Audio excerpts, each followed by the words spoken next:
Magandang umaga po sa ating lahat.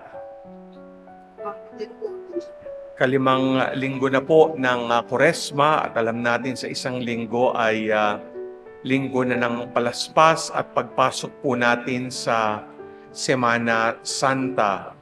At palapit na po ang pagdiriwang natin ng Pasko ng Pagkabuhay.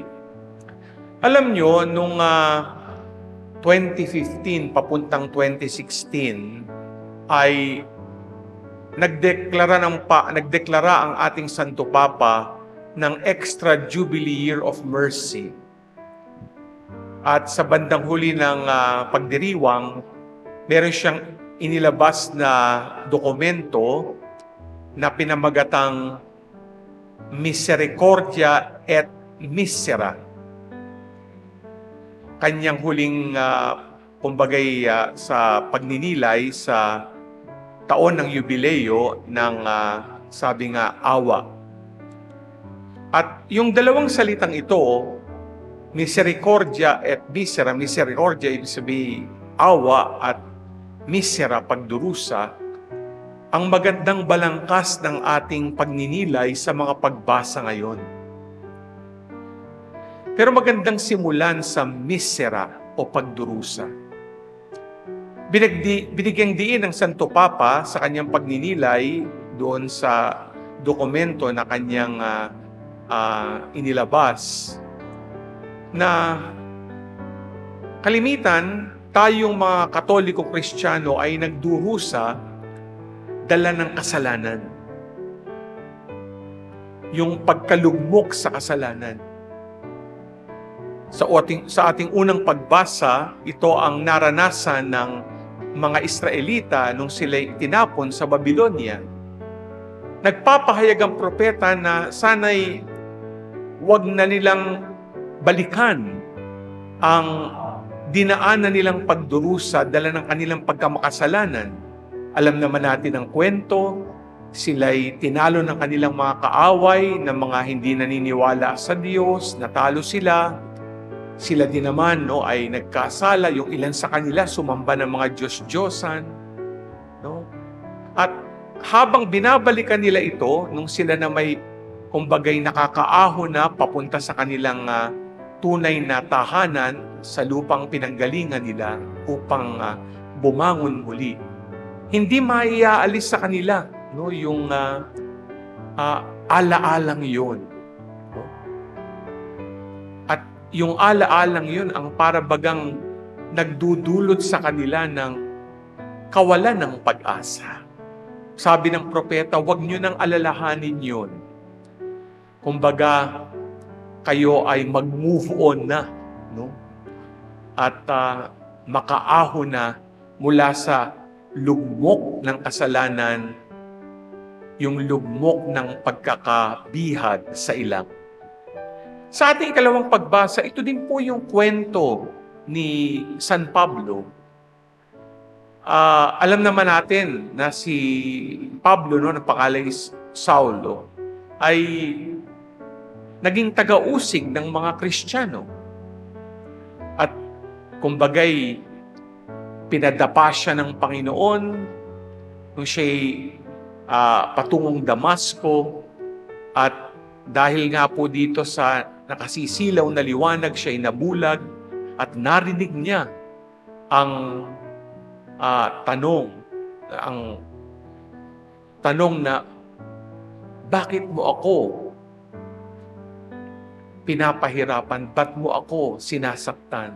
Nung tinanong niya, sino ang tinig? Sabi niya, ako ang Panginoong Hesukristo. At itong naging daan ng kanyang pagbabagong loob sa Diyos. Kaya nga, kinatotohanan niya sa ating ikalawang pagbasa na nung nakilala niya ang Panginoon, lahat ay baliwala. Ang mahalaga ay ang Panginoon lamang.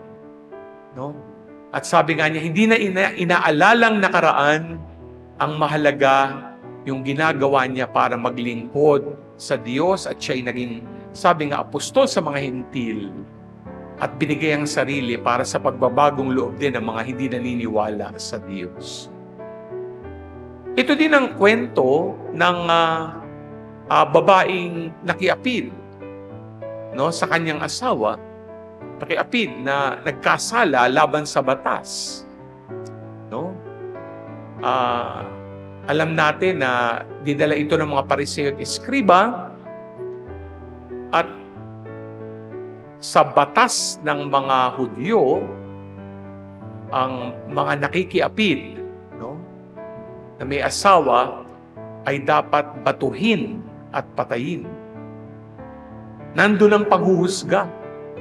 Kaya siguro, napaka-miserable ng kanyang buhay. Konsyensya na siya sa kanyang ginawa. Eto pa, no, ang mga Pariseo at Eskriba, no, dinala pa kay Jesus para kumpirmahin kung anong gagawin para tupdin ang batas. Yan ang misera. Pero tingnan mo nga naman, yung misericordia, yung awa. Yung misera pagdurusa, dala ng kasalanan. Pero ito ang misericordia, ang awa ng Diyos. Ang bayang Israel kinaawaan ng Diyos at hindi sila naiwan sa ilang. Sila'y pinatawad ng Diyos, nakabangong muli at nakalaya sa Babylonia, nakarating muli at nakabalik sa kanilang bayan. At kumbagay, naranasan nila muli ang kapuspusan. Si Pablo, di ba, ganun din? Nabulag siya, pero nung siya'y nakakita, naglingkod sa Diyos. Marami pa rin dinaanang pasakit. Pero dahil sa awa ng Diyos, maraming mga hintil ang nakilala si Kristo, nagbagong loob, at sumampalataya sa Diyos. Sa ating kwento nitong babaeng nakiapid, sa gitna ng paghuhusga ng mga Pariseo at Eskriba, ano ang sabi ni Jesus? Yung mga nakapaligid sa kanya, tinitignan ang kanyang gagawin. Pero isa lamang ang tinanong, sino man sa inyo na walang kasalanan ang siyang maunang bumato sa kanya? Kumbagay parang, mayroon ba sa inyong walang kasalanan? May interpretasyon na yung isinusulat daw ni Jesus, no, doon sa lupa ay maaaring kasalanan ng mga nakaharap sa kanya. Kaya isa-isa silang umalis. At eto na nga ang testimonya ng awa ng Diyos. No? Sabi ni Jesus, nasaan na sila? Wala bang nagparusa sa iyo? Sabi niya sa babae. Sabi ng babae, wala po, Ginoo.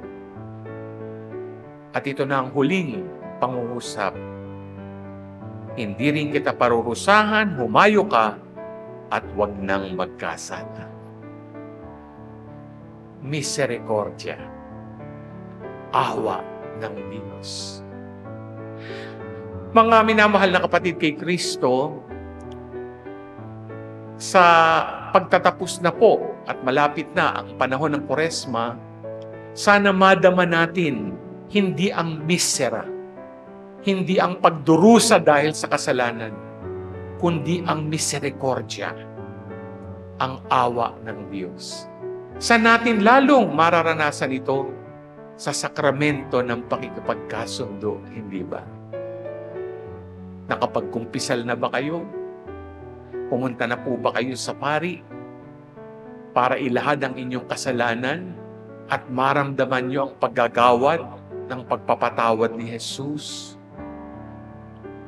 Huwag na po tayong magdalawang isip. Huwag na nating ipasa isang taon o susunod na taon. Pwede na po ngayon. Marami na pong naganap na kumpisalang bayan sa ating mga parokya, hindi ba? At alam natin, no, sa bawat araw na nagmimisa sa mga parokya, may mga panahon na nandiyan ang pari, nag-aantay para magpakumpisal. Magpakumbaba tayo. Parati natin tandaan, nandiyan ang awa ng Diyos. Pinapatawad tayo ni Jesus. Mahal tayo ng buong may kapal. Amen.